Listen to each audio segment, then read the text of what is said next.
All right, guys, this is video number 3 for the 3.8 notes. So we're going to do the same thing here where we want to take the second derivative of this function.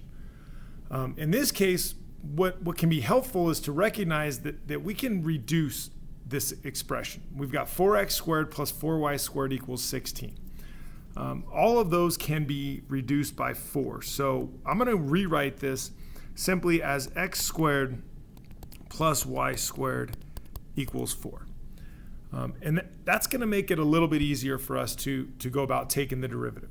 So we're going to do it implicitly. The derivative of x squared is going to be 2x plus the derivative of y squared is going to be 2y. Again, it's not x, so we have to include dy dx. And the derivative of 4, because it is a constant, is simply 0. All right, now we would work towards isolating dy dx. We have 2y dy dx equals negative 2x. And we can divide both sides by 2y.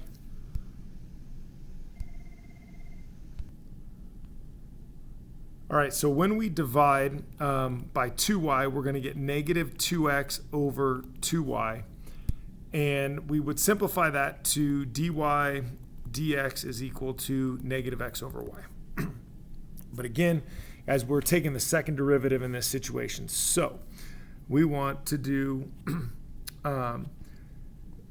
d squared y over dx squared. So again, we're going to apply the quotient rule for the derivative of negative x over y.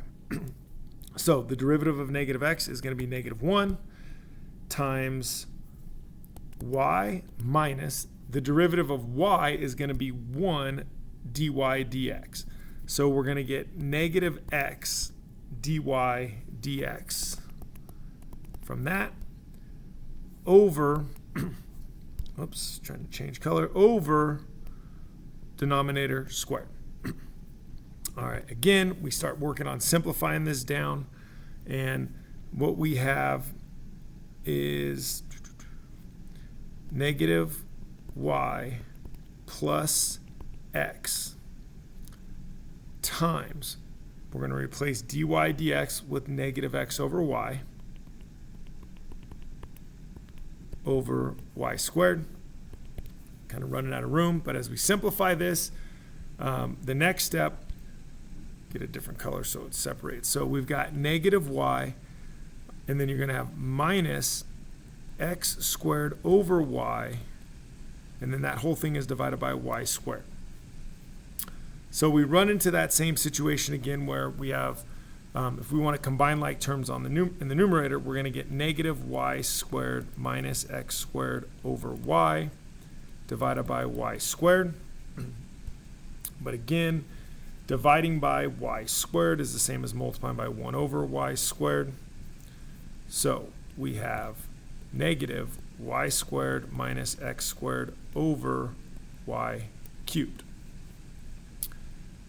In the original problem, you might remember, we ended up saying that x squared plus y squared was equal to 4. Well, if we factor out a negative from the numerator, we get y squared plus x squared over y cubed, and that's going to get replaced with 4. So this becomes negative 4 over y cubed. So that's going to be d squared y over dx squared. Again, guys, with this implicit differentiation and taking the second derivative, most of the time you are going to be able to substitute something from that original equation into that second derivative to get a simpler form.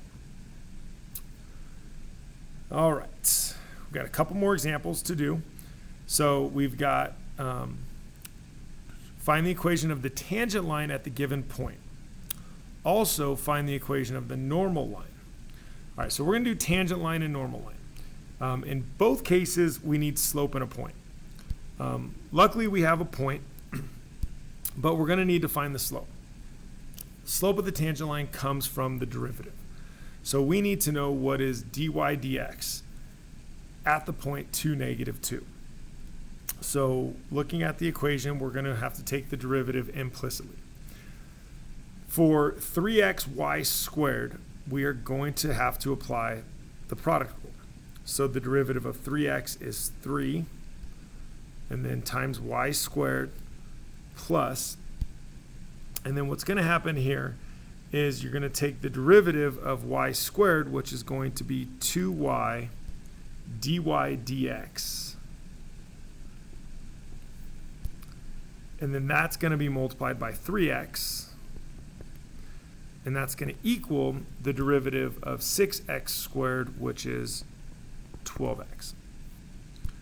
All right, if we do a little bit of simplifying here, what do we end up with? On the left-hand side, we're going to keep 6xy dy dx. And then on the right-hand side, we're going to end up with 12x minus 3y squared. All right, I'm just going to do dy dx. We can divide everything by that 6xy, so we got dy dx is going to equal 12x minus 3y squared over 6xy. Now, what's going to happen is we want to now evaluate dy dx when xy is equal to 2, negative 2. So this is just a notation basically telling us to substitute 2 for x and negative 2 for y. So if we come back to the derivative, we have 12 times 2 minus 3 times negative 2 quantity squared over 6 times 2 times negative 2. If we simplify that, we've got 24. This will be minus, so negative 2 quantity squared is 4 times 3 is 12. And then the denominator, 6 times 2 is 12 times negative 2 is negative 24.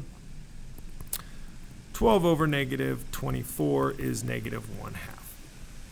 So that is going to be the slope of the tangent line. Well, we write the equation for the tangent line, we're going to get y equals our slope, which is negative 1/2, x minus 2 minus 2. This is the tangent line. Then it also wants you to write the equation of the normal line. What you need to remember about the normal line is that the normal line is perpendicular to the tangent line. So if negative 1/2 is the slope of the tangent, the slope of the normal line is the opposite reciprocal, so it's 2. So all that's going to change is that slope, so it's going to be 2 times x minus 2 minus 2. And that would be the equation for the normal line. All right, we're going to take a quick look at the power rule with rational exponents, which really just is the same as the power rule. We're going to multiply by the power, and then we're going to subtract by 1. So we take a look at number 7. I'm going to start by rewriting this as x squared minus x plus 1 to the 1/3 power. At that point, we're going to go ahead and take the derivative. So y prime is going to equal 1/3. I'm going to reduce by 1, so I got negative 2/3. Now, the inner function doesn't change. Okay, think chain rule here. Then we're going to have to multiply that by the derivative of that inner function, which is going to give us 2x minus 1. The only real thing left to do at this point would be to rewrite it so your exponents are positive. So we could say the derivative is 2x minus 1 over 3 times x squared minus x plus 1 to the 2/3 power. And that would be the answer with all positive exponents. If we take a look at example 8, we have f of x is equal to 1 plus x to the 1/3 to the 2/3 power. So we want f prime of x. So we start with the power rule. We've got 2/3 reduced by 1. That becomes negative 1/3. The inner function does not change with the chain rule. But then we have to remember to multiply that by the derivative of 1 plus x to the 1/3. So derivative of 1 is 0.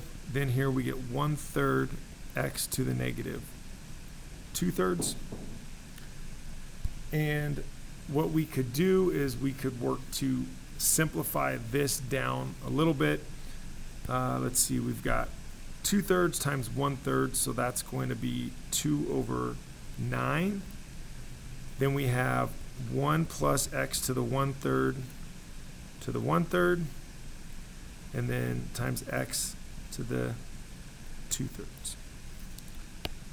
Rearrange that, get that 2 on top, and that is the derivative of that expression. So for the last example here, you can save yourself a lot of kind of trouble if you rewrite it first. So we got x on top, x to the 1/5 plus x.